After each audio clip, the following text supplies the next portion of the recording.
Everybody grew to the music. Everybody jammed.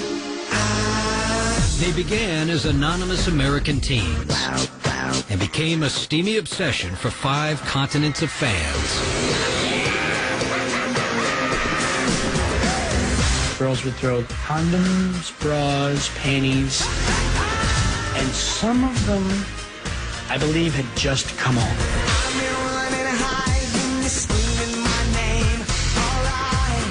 I mean, it was ridiculous. Gifted, handsome, and hungry, the Backstreet Boys moved posters and pop albums by the bucket load. But their relentless rise came at a terrifying price. We were working literally 300 days of the year, and it just came to a point where he just couldn't handle it. He was really scared, and to see him go down the hall, not knowing if he was going to make it. It was the hardest time, I think, in my life that I've ever been through. Their fans thought of the boys as clean-cut kids, little knowing that one of the Backstreeters had been driven down a dangerous path. He started losing weight. He started looking gaunt. At one point, it was Jack Daniels, drugs, and porn on my bus. That was it. I'm like, you know what? I'm done with you. You're dead to me. They'd made it to the top together, but one boy's torment threatened to drive them apart for good. My grandmother died when I was right into my coke binge, and, she died right there in front of me. And I think that was probably the final turning point when AJ just let it all go. It's a shocking story you never expected to see. The Backstreet Boys, behind the music. Coming up next, more about the Backstreet Boys. In just a few minutes.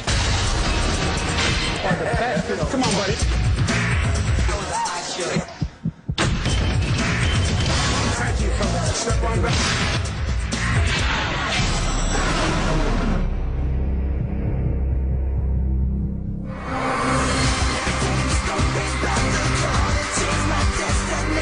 It's March 2005, and 4 years after the release of their last album, the Backstreet Boys are back. With a fresh, mature sound and a hot new single called Incomplete. They hope to appeal to fans old and new.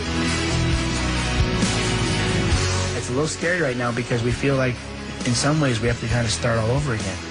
We've been gone for so long. A lot of our fans have grown up. So have we. The boys know their own act is a tough one to follow. One of the most successful pop groups of all time. They've sold over 70 million records worldwide and inspired more squealing schoolgirls than any band since the Beatles. You see girls collapsing and crying. They're sitting there and they're shaking and they can't talk. They're trembling. I don't think in history that there's been too many other things you could compare it to other than Beatlemania.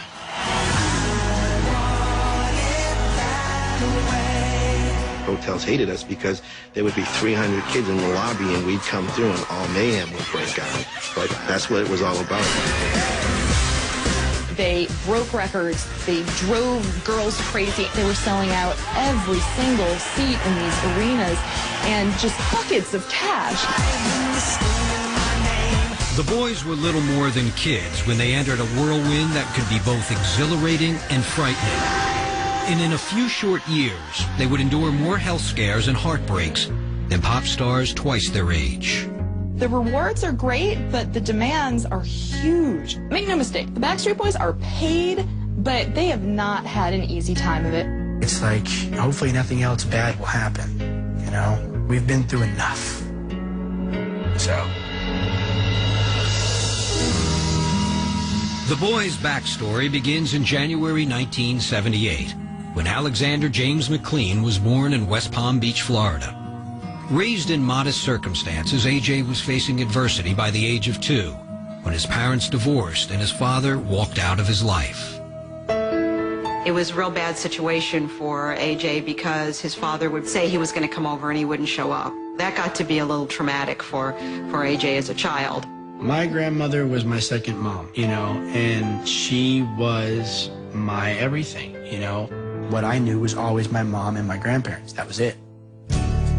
Encouraged by his mom and grandmother, Alex escaped into a fantasy world as a stage performer. By the time he was 12, he'd acted in over 70 plays and had become a master puppeteer. I was obsessed with puppets. He started incorporating it into routines so that when he went to talent shows, he had something that was unusual that he could show to kind of separate himself from the other people. It worked.